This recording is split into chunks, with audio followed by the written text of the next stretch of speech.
పరిశుద్ధ గ్రంథములో నుండి యోబు గ్రంథం 31వ అధ్యాయము 37వ వచనం.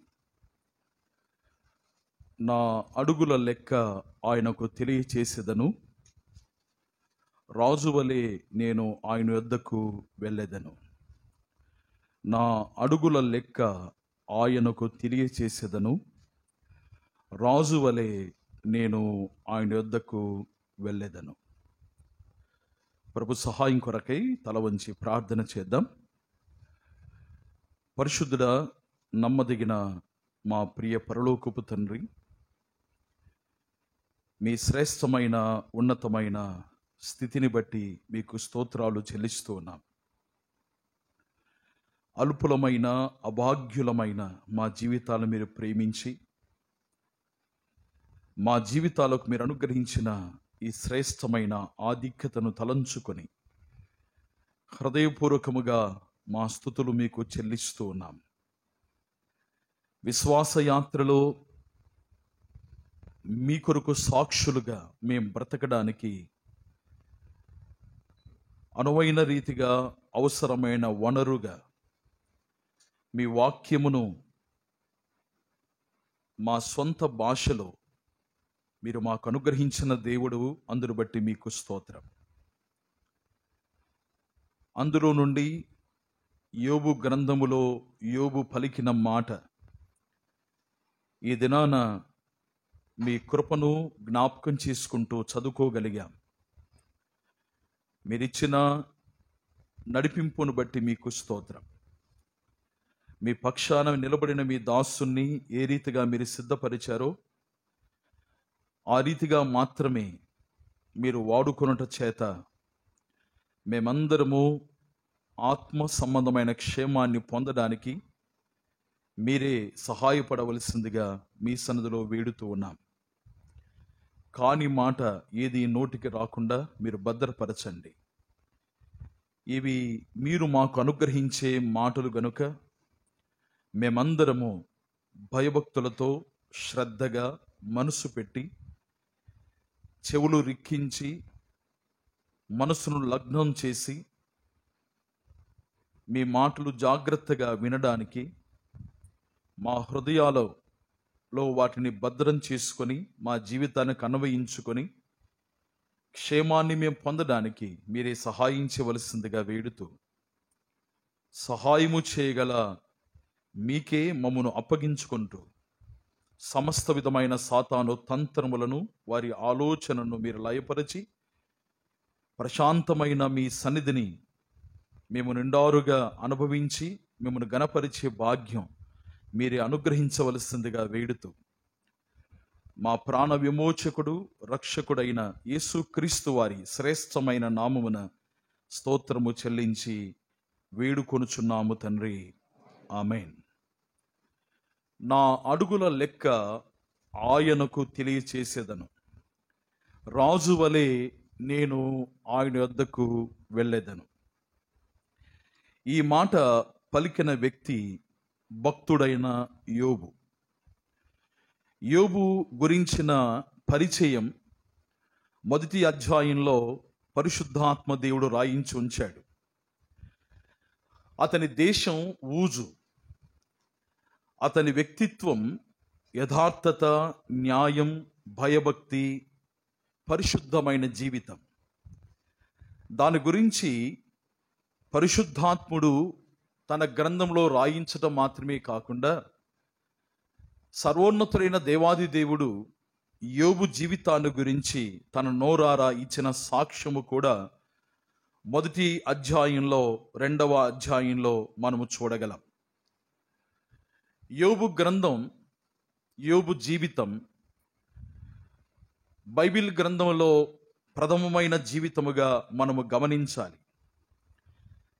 ధర్మశాస్త్రాన్ని తన ప్రజలకు దేవుడు ఇవ్వకముందే, వారికి దిశానిర్దేశం దేవుడు చేయకముందే యోబు అనే భక్తుడు ఈ భూమి మీద తాను నివసించాడు.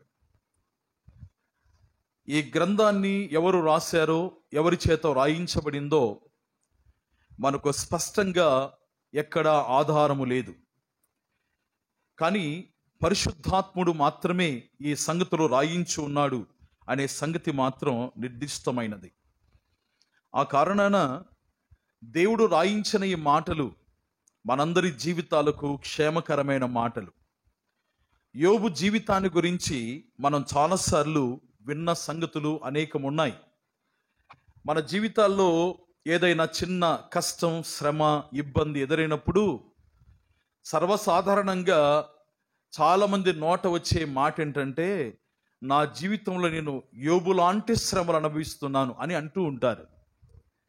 కానీ నేను ఎరిగినంత వరకు ఈ లోకయాత్రలో యోబు లాంటి శ్రమలు పొందిన వారు యోబు తర్వాత ఎవరు లేరు. ఎందుకంటే యోబు శ్రమ అది చాలా ఎక్స్ట్రాడినరీ, చాలా ఉన్నతమైన శ్రమను తాను పొందాడు.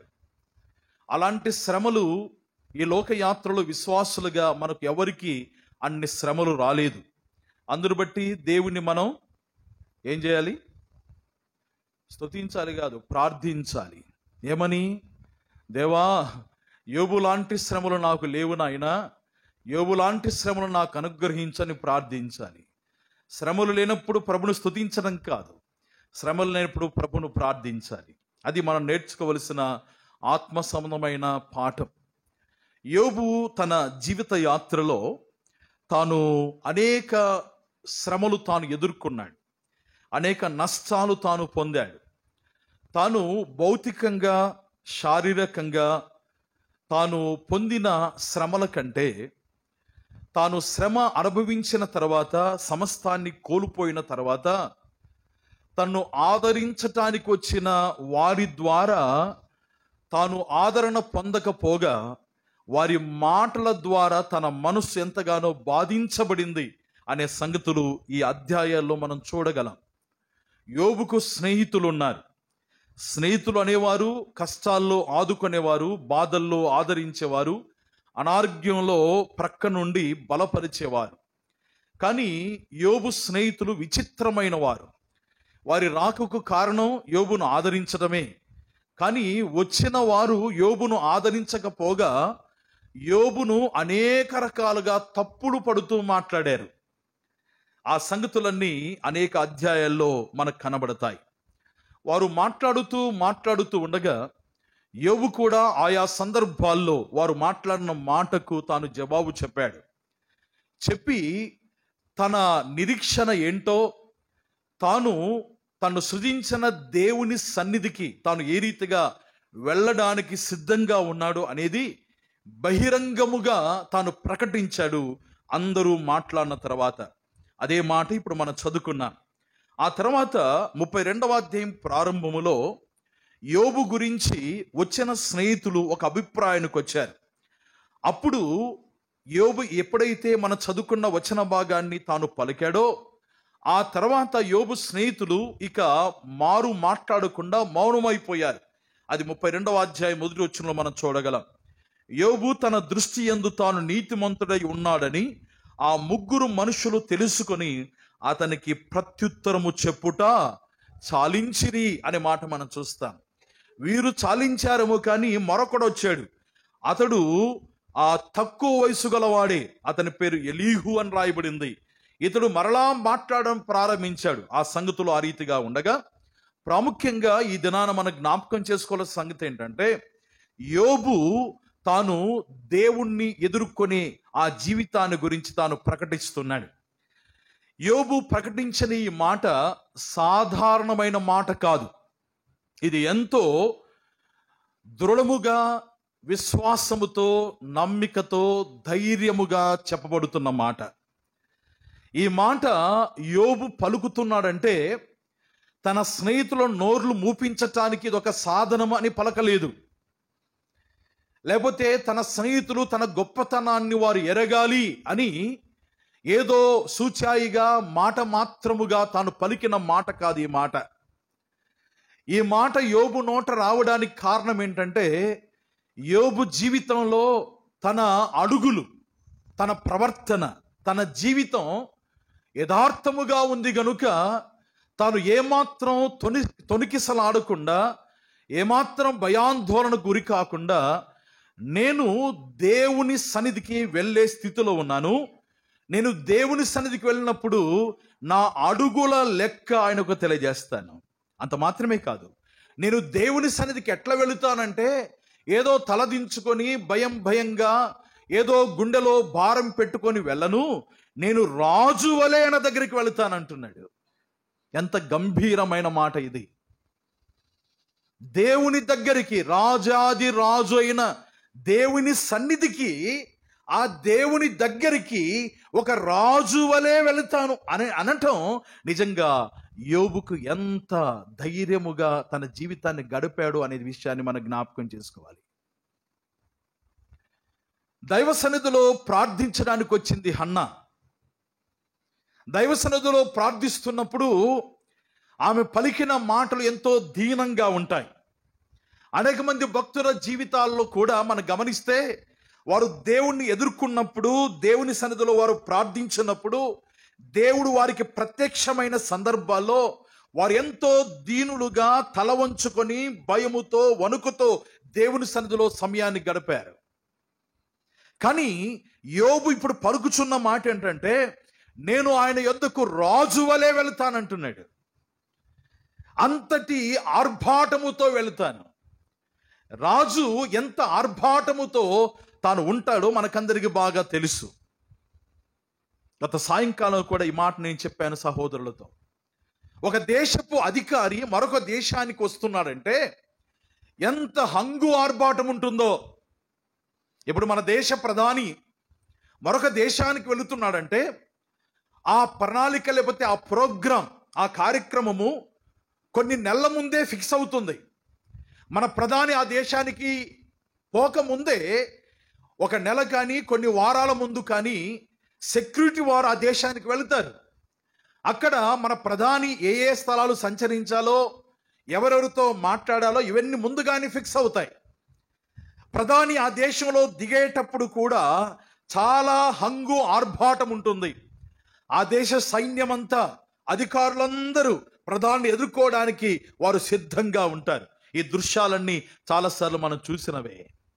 ఒక అధికారిని కలుసుకోవడానికి వెళుతున్న మరొక అధికారి ఏ రీతిగా ఘనముగా వెళుతాడో, ఇప్పుడు యోబు పలుకుతున్న మాట ఏంటంటే, ఆ రాజాది రాజు, సృష్టికర్త అయిన దేవాది దేవుడు, మహోన్నతుడైన దేవుని సన్నిధికి నేను ఎట్లా వెళుతాను? రాజు వలె వెళ్తాను. ఎంత ధైర్యముతో పలుకుతున్న మాట అండి. ఉదయకాల సమయంలో మనము కూడా ఒకానొక దినాన ఆ దైవ సన్నిధిలో మనం ప్రత్యక్షం కానున్నాం. ఇప్పుడు ఆత్మరూపిగా ప్రభు మన మధ్య ఉన్నాడు. ఆయన మన మధ్య సంచరిస్తూ ఉన్నాడు. ఆత్మరూపిగా ఆ ప్రభువును మనం జ్ఞాపకం చేసుకొని ఆయన ఆరాధించగలిగాం. కానీ ఒకానొక దినాన ప్రత్యక్షంగా ఆ ప్రభు సన్నిధిలో మనం కనబడబోతున్నాం. అందుకే తిమోతి పత్రికలో పౌలు తిమోతిని హెచ్చరిస్తూ సిగ్గుపడనక్కర్లేని పనివానిగా అన్నాడు. జ్ఞాపకం ఉందా మాట? సిగ్గుపడనక్కర్లేని పనివానిగా అంటే ఈ లోక యాత్రలో మన జీవితం దేవుని సన్నిధిలో నిలబడినప్పుడు సిగ్గుపడేదిగా ఉండకూడదు అనేది చాలా ప్రాముఖ్యమైంది. యోబు తన జీవిత యాత్రలో తాను జీవించిన జీవితమే తనకు భరోసాగా ఉంది, తనకు ధైర్యాన్ని ఇచ్చింది. చూడండి, తన జీవిత యాత్రలో నిర్భయముగా తాను ఎందుకు ఉండగలుగుతున్నాడు, నేను రాజు వలె ఆయన సన్నిధికి వెళ్తాను అని ధైర్యముతో ఎందుకు చెప్పగలుగుతున్నాడు? 13వ అధ్యాయం 15వ వచనం, యోబు గ్రంథములోనే 13వ అధ్యాయం 15వ వచనాన్ని గమనిద్దాం. చూడండి, 13:15 అక్కడ రాయబడిన మాట, ఇదిగో ఆయన నన్ను చంపినను నేను ఆయన కొరకు కనిపెట్టుచున్నాను, ఆయన సన్నిధిని నా ప్రవర్తన న్యాయమని రుజువుపరచుదును. అంటే యోబు జీవితం న్యాయంగా ఉంది, యోబు జీవితం క్రమంగా ఉంది కాబట్టి అంత ధైర్యాన్ని తాను కలిగిన వాడుగా ఉన్నాడు. మరొక వచ్చిన భాగాన్ని చూద్దాం. 23వ అధ్యాయం తెరవండి. అదే యోబు గ్రంథం 23వ అధ్యాయంలో యోబు పలుకుతున్న మాట. 23వ అధ్యాయము 10వ వచనాన్ని చూద్దాం. 10వ వచనం 23:10, నేను నడుచు మార్గము ఆయనకు తెలియను, ఆయన నన్ను శోధించిన తర్వాత నేను సువర్ణము వలె కనబడుదును. నా పాదములు ఆయన అడుగు జాడలు విడవక నడిచినవి.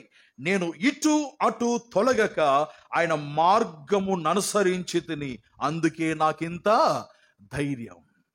యోబుకి ఇంత ధైర్యం ఎందుకంటే ఈ లోకంలో తాను అడుగులు అటు ఇటు వెళ్ళలేదు. తప్పటడుగులు వేసిన వాడు కాదు, దొడ్డి కాళ్ళతో నడిచిన వాడు కాదు, తడబడి అడుగులు వేసిన వాడు కాదు యోబు. అటు ఇటు తొలగక ఆయన మార్గములో మాత్రమే నడిచిన వాడు యోబు. ఆయన పాదములు దేవుని యొక్క అడుగు జాడల్లో అవి విడువక నడిచినవి. ఆ కారణాన యోబు పలుకుతున్నాడు, నేను రాజు వలె ఆయన దగ్గరికి వెళ్తాను, నా అడుగుల లెక్క కిలోమీటర్ల లెక్క కాదు, మైళ్ళ లెక్క కాదు. ఏమంటున్నాడు? ప్రతి అడుగు యొక్క లెక్క. ఈ మాట మనం గమనించాలి. ప్రతి అడుగు, ఈ లోకంలో నేను పుట్టినప్పటి నుండి అడుగులు వేయటం ప్రారంభము నుండి నా ప్రతి అడుగు యొక్క లెక్క నేను దేవునికి చెప్తాను. కొన్నిసార్లు కొన్ని బాధ్యతలు మనకు అప్పగించబడినప్పుడు, అది ముఖ్యంగా డబ్బు విషయంలో బాధ్యత అప్పగించబడినప్పుడు లెక్కలు చెప్పేటప్పుడు చాలా కన్ఫ్యూజ్ అవుతూ ఉంటాం. ఎందుకంటే కొంతమందికి డబ్బులు ఇచ్చినప్పుడు, కొంత ఖర్చు పెట్టినప్పుడు అవి మనకు గుర్తుండకపోగా లెక్కలు చేసినప్పుడు ఏదైనా తక్కువ పడింది అనుకోండి, లేకపోతే ఎక్కువ మిగిలింది అనుకోండి, అప్పుడు చాలా టెన్షన్గా ఫీల్ అవుతాం. అయితే యోబు తన జీవితంలో ఎక్కడ కూడా పొరపాటు చేయలేదు. ఏ విషయంలో కూడా దేవుని మార్గములో తాను సాఫీగా నడవగలిగాడు. ఆ కారణం అంటున్నాడు, నేను నా అడుగుల లెక్క దేవునికి చెప్తాను, రాజువలైన సన్నిధికి వెళతాను. 27వ అధ్యాయం యోబు గ్రంథంలోని 27వ అధ్యాయం తెరవండి. అక్కడ మరొక మాట, యోబు పలికిన మాట మనం గమనిస్తాం. యోబు యొక్క నిర్భయముతో కూడుకున్న జీవితం, ధైర్యముగా తాను ఆ మాట పలకడానికి కారణం ఏంటి అనే సంగతులు మనం గమనిస్తే 27వ అధ్యాయం 3వ వచనం నుండి, నా న్యాయమును పోగొట్టిన దేవుని జీవము తోడు, నా ప్రాణమును వ్యాకులపరిచిన సర్వశక్తిని తోడు, నిశ్చయముగా నా పెదవులు అబద్ధము పలుకుట లేదు, నా నాలుక మోసమును ఉచ్చరించడం లేదు. మీరు చెప్పినది న్యాయమని నేను మాత్రం ఒప్పుకొనను. మరణము వరకు నేనేమాత్రమును యథార్థతను విడువను. ఎంత ధైర్యముగా మాట పలుకుతున్నా, మరణము వరకు నేను యథార్థతను విడువను అంటున్నాడండి. ఎంత ధైర్యముగా మాట పలుకుతున్నాడు. ఆ కారణాన నేను రాజు వలె దేవుని దగ్గరికి వెళతాను, నా అడుగుల లెక్క ఆయనకు తెలియచేస్తాను. 34వ అధ్యాయం 31వ అధ్యాయం 4వ వచనం తెరవండి. 31:4 ఆయన నా ప్రవర్తన ఎరుగును గదా, నా అడుగు జాడలన్నిటినీ లెక్కించును గదా. ఎంత వివేచన కలిగిన వాడుగా ఆ మాట పలుకుతున్నాడు చూడండి. ఆయన నా ప్రవర్తన ఎరిగిన వాడుగా ఉన్నాడు. ఆయనకు మరుగుగా నా జీవితము లేదు, ఆయనకు విరోధంగా నేను జీవించలేదు. ఆయన అడుగు జాడలను నడిచాను. నా జీవితం చాలా యథార్థంగా ఉంది. నేను న్యాయాన్ని తప్పి బ్రతకలేదు గనుక ఇప్పుడు యోబు అంటున్నాడు, నా అడుగుల లెక్క ఆయనకు తెలియజేస్తాను, రాజు వలె ఆయన సన్నిధికి వెళతాను. ప్రియులారా, జాగ్రత్తగా మనము కూడా మన జీవితాన్ని గురించి ఆలోచన చేయడానికి ఇది ఒక సవాలుతో కూడుకున్న జీవితం యోబు జీవితం. యోబు అంత ధైర్యముగా మాట పలకగలుగుతున్నాడు. ఈ మాటలు వింటున్న మన జీవితాల్లో ఆ ధైర్యం మనకుందా? దేవుని సన్నిధిలో ఒకానొక దినాన మనం నిలబడబడుతున్నాం. నమ్మిన వారందరూ ఆయన క్రీస్తు న్యాయపీఠం ఎదుట మనం ప్రత్యక్షం అవుతాం. ఆ ప్రత్యక్షతలో మనము ధైర్యముగా యోబు వలె మాట చెప్పగలమా? రాజు ఎంత టీవీగా ఉంటాడో, ఎంత గంభీరంగా ఉంటాడో, ఎంత ధైర్యంగా ఉంటాడో, మన దేవుని ఎదుట అంత గాంభీర్యత కలిగి మనం నిలబడగలమా?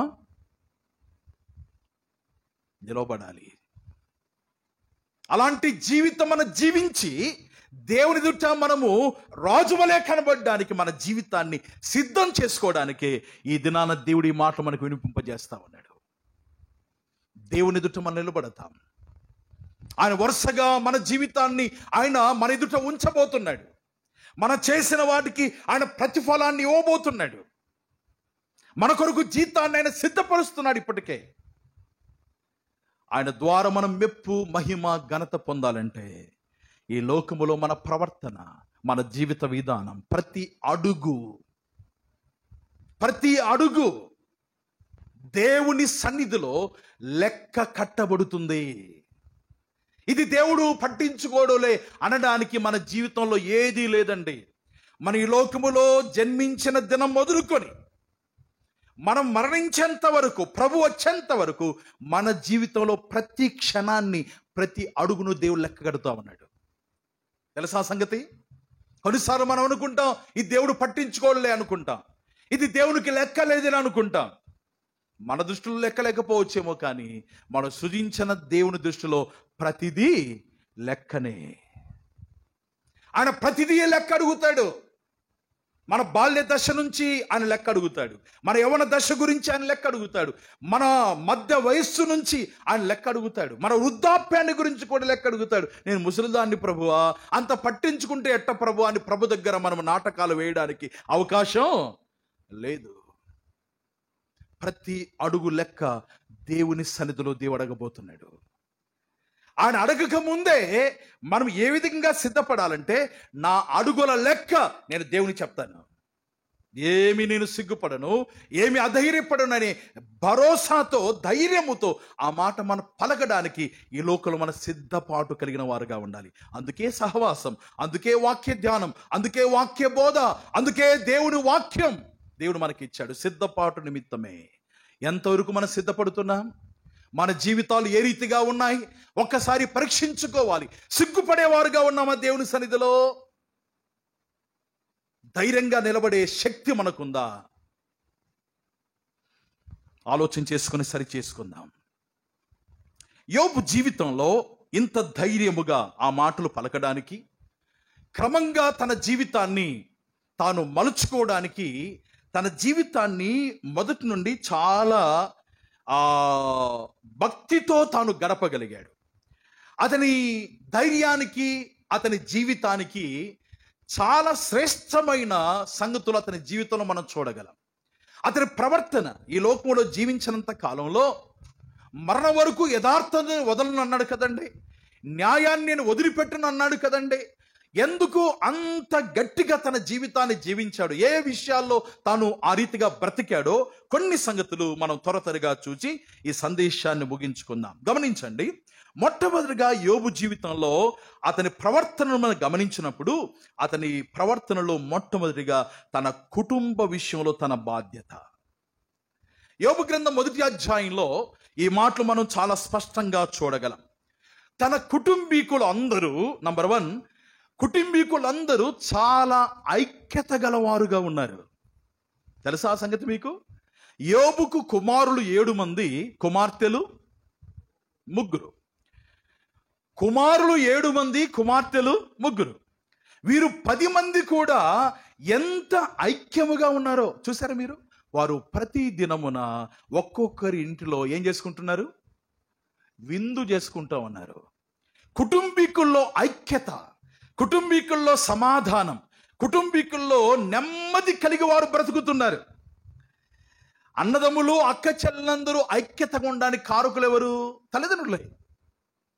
తల్లిదండ్రుల పెంపకం పిల్లల మధ్య ఐక్యతను తీసుకొని వస్తుంది. చాలామంది కుటుంబాల్లో ఈ పరిస్థితి లేదు.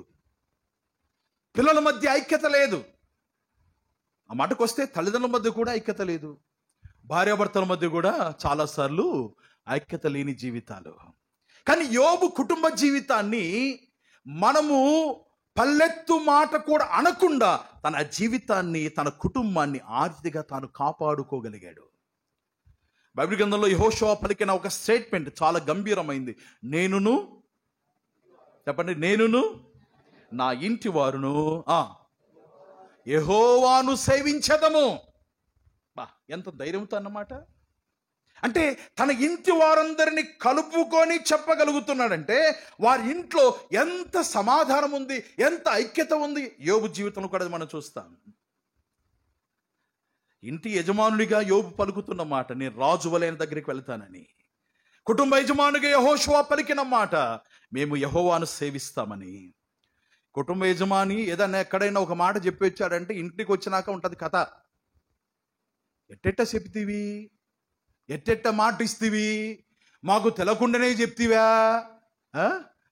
ఇంట్లో సతాయించడం మొదలవుతుంది కదండి. చాలా కుటుంబాల్లో నెమ్మది లేదు, సమాధానం లేదు, ఐక్యత లేదు, అంతా గందరగోళమే, సమస్యల నిలయంగా ఉంది గృహాలు. బయట మాత్రం శాంతి నిలయం, ఇంట్లో మాత్రం సమస్యల నిలయం.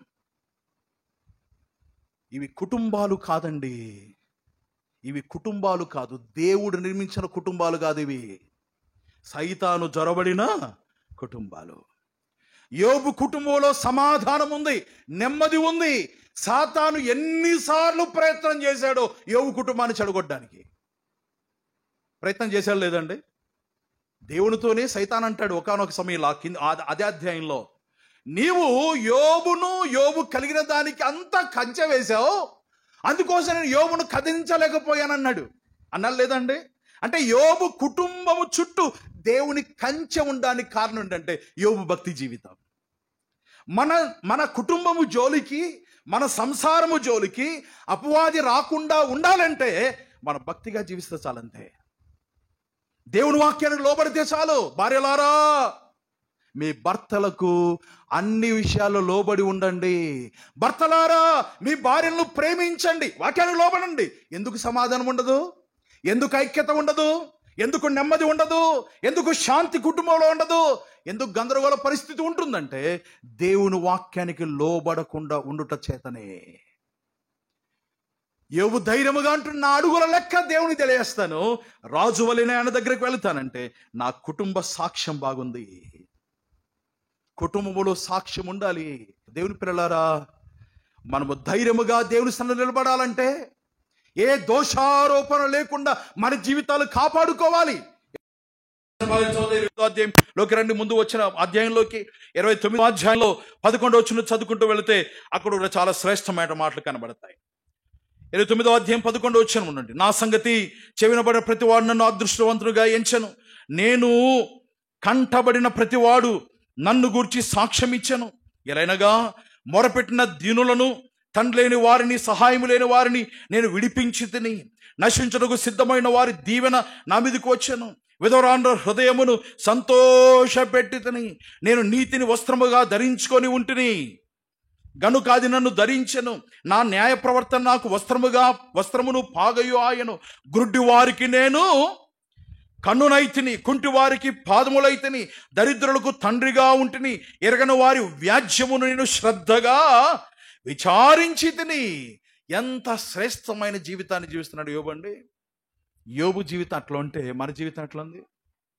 యోబు జీవితం అట్లుంది కనుక ఇప్పుడు అంటున్నాను, నేను రాజు వలె ఆయన దగ్గరికి వెళ్తాను, నా అడుగుల లెక్క ఆయనకు తెలియజేస్తాను.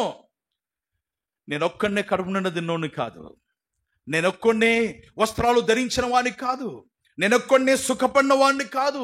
ఎవరైతే దరిద్రులుగా ఉన్నారో, ఎవరైతే అక్కరతో ఉన్నారో, ఎవరైతే అవసరతలో ఉన్నారో, ఎవరైతే అన్యాయాన్ని అనుభవిస్తున్నారో వారందరికీ నేను న్యాయాన్ని తీర్చాను. ప్రేమను చూపిస్తున్నామా? ప్రేమను చూపిస్తున్నామా? ఇతరుల ప్రేమను కనపరుస్తున్నామా? అక్కర్లో ఆదుకునేవారుగా ఉన్నామా? హాస్పిటల్లో పడినప్పుడు పోయి వాళ్ళు తెచ్చిన క్యారెట్ తిని వస్తున్నామా?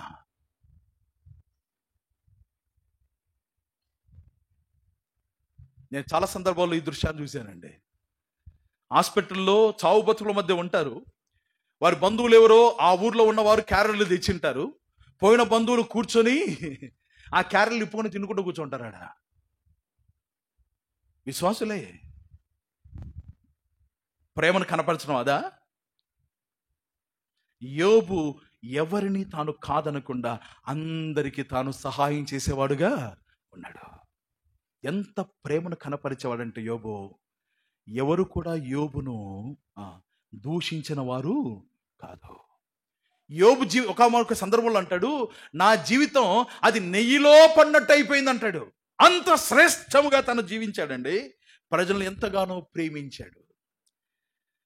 ప్రభువైన యేసుక్రీస్తు వారు శరీరధారిగా లోకానికి రాకముందు యేసుక్రీస్తు శరీరధారిగా వచ్చి ఎలాంటి ప్రేమను ప్రజలు కనపరిచాడో ఆ ప్రేమనంతటిని యోబు పూర్వకాలంలో కనపరిచాడు. ఆయనకు మాదిరి ఎవరు లేరు. ముందు యోబుకు మాదిరి ఎవరు లేరండి. అప్పుడు ధర్మశాస్త్రం లేదు పొరుగువారిని ప్రేమించమని చెప్పడానికి. ఉందా ధర్మశాస్త్రం? లేదు. నిన్ను వల్ల నీ పొరుగువారిని ప్రేమించు అని దేవుడు ఆజ్ఞాపించిన ఆజ్ఞ యోబు కాలంలో లేదు. అయినను దేవుని ప్రేమను కనపరిచాడు. మనకు ఆజ్ఞలున్నాయి, మాదిరికరమైన భక్తులు ఉన్నారు. అసలు ప్రభు ప్రేమామయుడు మనకు సాక్షిగా ఉండగా ఆ ప్రేమను కనపరిచేవారుగా ఉన్నామా? ఆ ప్రేమను కనపరిచేవారుగా ఉన్నామా? దేవుని పిల్లలారా, దేవుని ప్రేమను కనపరచాలి. యోబు దేవుని ప్రేమను కనపరిచాడు గనుక ఇప్పుడు అంటున్నాడు, నా అడుగుల లెక్క ఆయనకు తెలియజేస్తాను, రాజు వలె ఆయన దగ్గరికి వెళుతాను, ఎక్కడ నేను సిగ్గుపడడానికి ఆస్కారం లేదు. మూడో సంగతి చూద్దాం.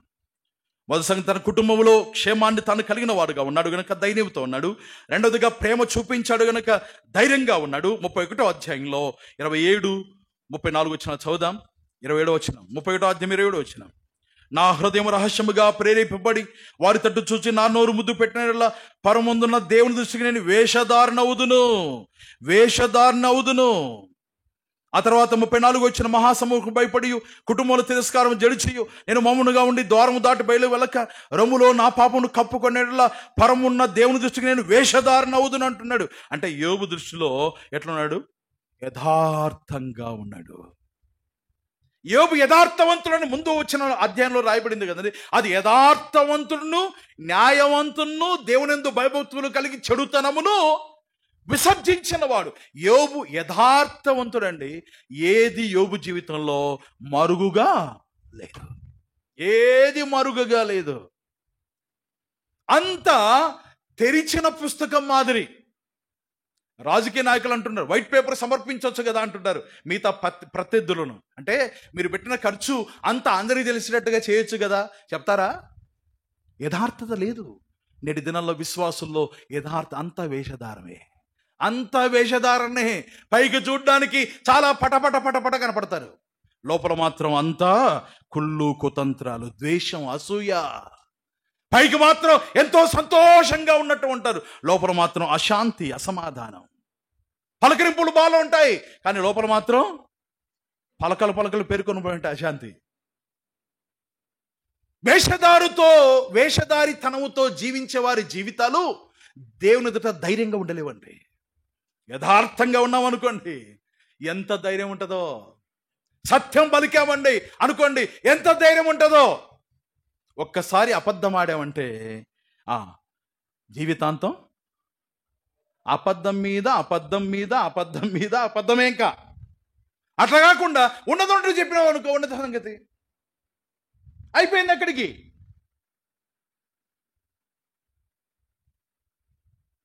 దేవుని పిల్లలారా, యథార్థత చాలా ముఖ్యం. యథార్థవంతులుగా ఉంటే మనము దేవుని ఎదుట ధైర్యంగా ఉంటాం అంతే. యోబు జీవితంలో యథార్థత ఉంది. ఎన్నడూ కూడా తాను వేషధారిగా ప్రవర్తించలేదు, వేషధారితనం లేనే లేదు యోబు జీవితంలో. మేక వన్నె పులి అంటే అర్థం ఏంది? మేక వన్నె పులి అంటే అర్థం ఏంటండి? లోపల ఒకటి బయట ఒకటి. అది లోపల ఒకటి బయట ఒకటి. అబద్ధ ప్రవక్తలు కూడా ఏ వేషం వేసుకొని వస్తారంట? గొర్రెపిల్ల బొచ్చు కత్తిరించుకొని లోపల వాళ్ళ తోడేళ్ళంట.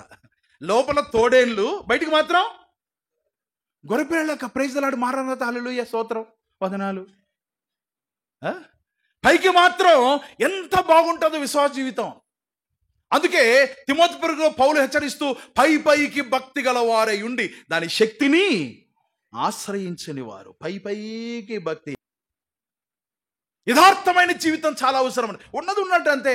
ఎందుకు దాపరికం? ఎందుకు లోపల ఒకటి పెట్టుకొని బయట ఒకటి మాట్లాడటం? తెగేసి చెప్పాలంతే. యథార్థవంతుడు లోకానికి విరోధే. లోకం విరోధం అయితే చాలు, ఏం పర్వాలా, మన మాత్రం యథార్థతను కోల్పోకూడదండి.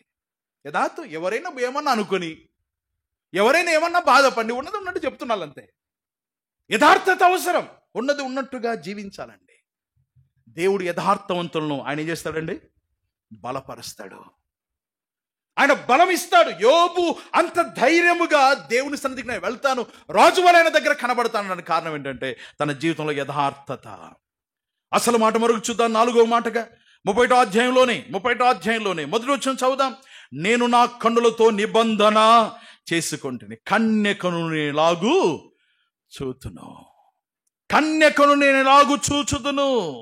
7వ వచనం, న్యాయమైన త్రాసులో ఆయన నన్ను తూచునుగాక, నేను త్రోవ విడిచి నడిచినట్లా, నా మనస్సు నా కన్నులను అనుసరించి సంచరించినట్లా, మాలిన్యమేమైన నా చేతులకు తగిలిన ఎడలా.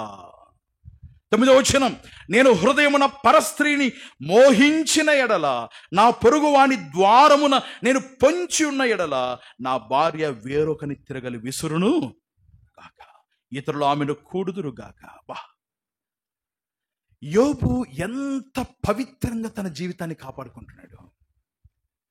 యోబులో కుటుంబ ఐక్యత ఉంది. యోబు ప్రేమామయుడుగా ఉన్నాడు. యోబు యథార్థవంతుడుగా ఉన్నాడు. ఇప్పుడు యోబు పవిత్రుడుగా పవిత్రతను ప్రేమించాడండి.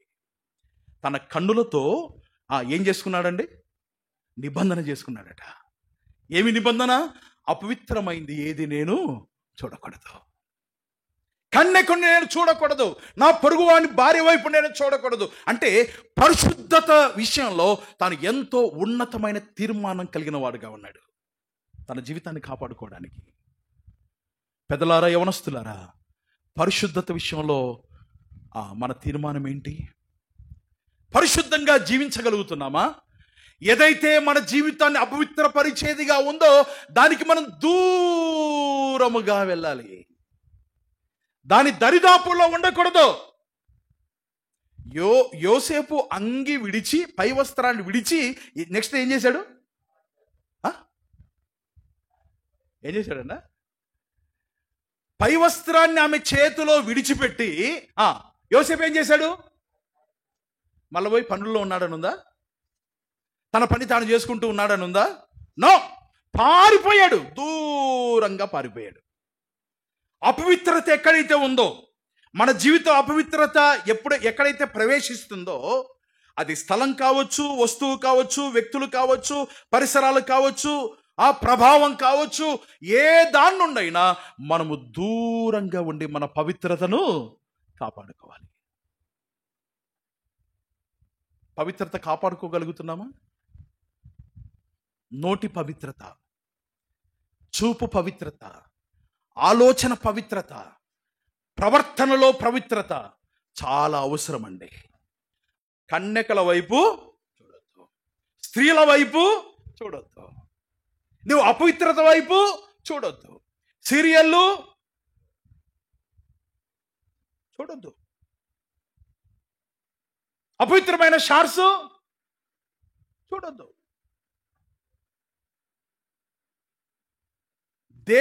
దేవుని సన్నిధిలో యోబు భక్తి గలవాడు గనుక తన కన్నుతో తాను నిబంధన పవిత్రతను కాపాడుకున్నాడు గనుక దేవుని ఎదుట ధైర్యం ఉందండి. అదే అపవిత్రత అనుకో, భయపడి సావాలా. అదే అపవిత్రత ఉందనుకోండి, ఎంత భయాందోళన ఉంటుందో. పవిత్రంగా ఉన్నామనుకోండి, ఎంత ధైర్యంగా ఉంటామో. యోబు పవిత్రంగా ఉన్నాడు. 5వ సంగతి చెప్పి ముగిస్తాను. 19వ అధ్యాయం తెరవండి. 19వ అధ్యాయం తెరవండి. తన జీవితంలో ఎన్నో కష్టాలు ఎదురయ్యాయి, ఎన్నో సమస్యలు ఎదురయ్యాయి. తనకు నెలవైన వారందరూ దూరం అయ్యారు, బంధువులందరూ దూరం అయిపోయారు, అసహించుకుంటున్నారు, బారులు సహితం అతన్ని ఊమి వేసేటట్లుగా మాట్లాడుతున్నారు. అలాంటి పరిస్థితుల్లో తాను తల్లడిల్లిపోతున్నాడు. అయినను తన జీవితంలో ఏమి కలిగి ఉన్నారు రాయబడింది చూడండి. యోబు గ్రంథం 19వ అధ్యాయం 25వ వచనం నుండి 27 వరకు చదువుకుందాం.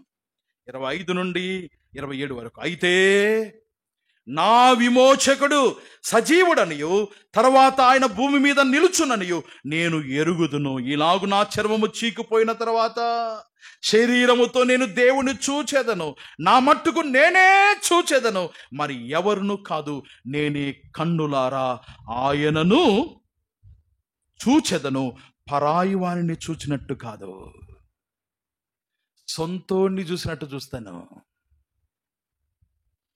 యోబు జీవితంలో నేను దేవుని సన్నిధికి వెళ్తాను, నా అడుగులు లెక్క తిరిగేస్తాను, రాజు వలే ఆయన సన్నిధికి వెళ్తానని చెప్పడానికి కారణం ఏంటంటే యోబు జీవితంలో ఒక నిరీక్షణ ఉంది.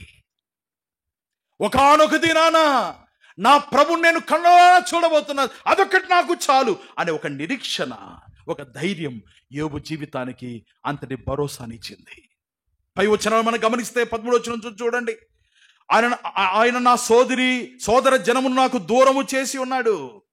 నా నిలవైన వారు నాకు కేవలము అన్యులైరి. నా బంధువులు నా యుద్ధకు రాక ఉన్నారు. నా ప్రాణ స్నేహితులు నన్ను మరిచిపోయి ఉన్నారు. నా ఇంటి దాసదాసి జనులు నన్ను అన్యునిగా ఎంచెదరు. 16వ వచనం, నేను నా పనివాణ్ణి పిలవగా వాడు అసలు పలకడం లేదు. నా ఊపిరి నా భార్యకు కూడా అసహ్యంగా ఉంది. నేను కనిన కుమారులకు నా వాసన, అంటే నా తోడబుట్టిన వారికి నా వాసన అసహ్యంగా ఉంది. చిన్నపిల్లలు సహా నన్ను తృణీకరిస్తూ ఉన్నారు. బాలురు సహితం నా మీద దూషణలు పలుకుతున్నారు. 19 వచ్చి, నా ప్రాణ స్నేహితులందరికీ నేను అసహ్యుణ్ణైతని, నేను ప్రేమించిన వారందరూ నా మీద తిరగబడి ఉన్నారు. అయితే నా విమోచకుడు సజీవుడు. తనకొచ్చిన ఇబ్బందుల్లో, శ్రమల్లో, కష్టాల్లో, ఇరుకుల్లో, అసహ్యకరమైన స్థితిలో తన బంధువులు, స్నేహితులు, ఇంటివారు చూస్తూ ఉండగా చివరికి తన భార్య సహితం యోబు యొక్క ఊపిరిని సైతం అసహించుకుంటూ ఉండగా యోబు మనసులో ఒక దృఢమైన ఆనందం, దృఢమైన నమ్మిక. ఏంటి? నా విమోచకుడు ఒకడున్నాడు. ఆయన మరణించిన వాడు కాదు, ఆయన సజీవుడు. ఒకానొక దినాన ఆయన నేను చూస్తాను. పరాయణ వాని వలదే కాదు, సొంత వాని వలె నేను కన్నులారా ఆయన్ను చూస్తాను. ఆయన నాకున్నాడు చాలు. ప్రజలు నాకు దూరమైన, బంధువులు నాకు దూరమైన, ఇంటివారు నాకు దూరమైన, స్నేహితులు నాకు దూరమైన, పిల్లలు నన్ను అనేక విధాలుగా హింసిస్తూ ఉన్నా నా దేవుడు నాతో ఉన్నాడు. ఒక నిరీక్షణ కలిగిన వాడుగా ఉన్నాడు గనుక నా అడుగుల లెక్క ఆయనకు తెలియచేసేదను. రాజు వలె నేను ఆయన దగ్గరకు వెళ్ళేదని అంటున్నాడు. ప్రభునందు ప్రియ సోదరి సోదరులారా, మీ జీవితాల్లో నిరాశ నిస్పృహలు ఆవరించినప్పుడు, కష్టాలు, ఇబ్బందులు, శ్రమలు మిమ్మల్ని ఆవరించినప్పుడు కృంగిపోతున్నారా? ప్రభుని జ్ఞాపకం చేసుకోండి. ప్రభు మీకు ధైర్యాన్ని ఇస్తాడు. ప్రభు మీకు శక్తిని ఇస్తాడు. ఆయన మీ జీవితంలో భరోసాగా ఉంటాడు. ఆయన వాక్యానికి లోబడి వాక్య క్రమంలో జీవిస్తే ప్రభు నీ పక్కన నిలిచి నేను బలపరుస్తాడు. వాక్య క్రమంలో కాకుండా, వాక్యానుసారంగా జీవించకుండా, ప్రభు నన్ను బలపరచు అంటే దేవుడు ఏం చేస్తాడు? ఏం చేయడు.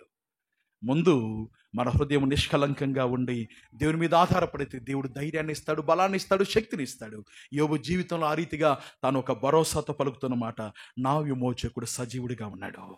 ఒకనొక దినాన ఆయన నిన్ను చూడబోతున్న ఆ నిరీక్షణ కలిగిన వాడుగా ఉన్నాడు యోబు. ఆ కారణాన నేను దేవుని దగ్గరికి వెళ్తాను, నా అడుగుల లెక్క ఆయనకు తెలియజేస్తాను, రాజు వలె ఆయన సన్నిధికి నేను వెళ్తాను. తల వంచండి, ప్రార్థన చేద్దాం.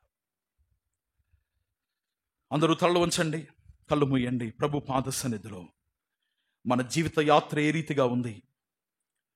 ధైర్యముగా ఆయన సన్నిధిలో నిలబడే రీతిగా మన జీవితాన్ని మలుచుకుంటున్నామా? యోబులాగా కుటుంబ జీవితంలో నెమ్మది కలిగి బ్రతకగలుగుతున్నామా? ఇంకా అశాంతి, అసమాధానం, నెమ్మది లేని పరిస్థితి, ఐక్యత లేని జీవితాన్ని జీవిస్తూ ఉంటే దేవుని ఎదుట నీకు ధైర్యం దొరకదు. దేవుని ఎదుట సిగ్గుపడే జీవితమే మిగిలిపోతుంది. దేవుడు మంచి అవకాశాన్ని ఇస్తూ ఉండగా, ప్రియ సోదరి, ప్రియ సోదరుడా, వివాహమైన వారుగా, కుటుంబాల్లో నివసిస్తున్న యవనస్తులుగా, కుటుంబ బాధ్యత గల పెద్దవారుగా, కుటుంబాల్లో ఐక్యతను కాపాడుకునే స్థితిని మీరు కలిగి ఉన్నారా?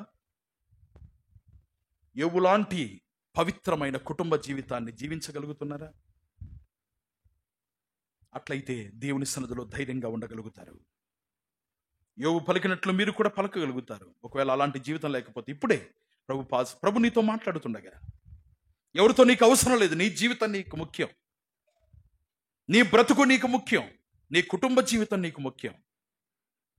నీ కుటుంబ క్షేమం కొరకై, నీ కుటుంబ ఐక్యత కొరకై ప్రభు పాద సన్నిధిలో ప్రార్థించే, దేవా నా కుటుంబంలో ఐక్యత లేదు, నేను సమాధానం లేదు, పవిత్రత లేదు, అశాంతితో నేను నింపబడి ఉన్నాను, దేవా నెమ్మది అనుగ్రహించని ఆయన పాద సన్నిధికి వచ్చి ఆయన సన్నిధిలో ప్రార్థిస్తే ఎలాంటి పరిస్థితినైనా, ఎలాంటి ఆటంకాన్నైనా, ఎలాంటి అభ్యంతరాన్ని దేవుడు తొలగింప చేసి నెమ్మదిని కుటుంబంలో అనుగ్రహిస్తాడు.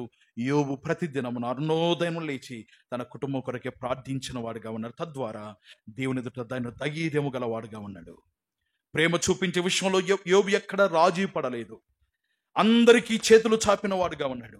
అందరినీ ఆదుకున్నవాడు. తన చేతనంత మట్టుకు ఎవరికి సహాయం చేయకుండా తాను ఉండలేకపోయాడు.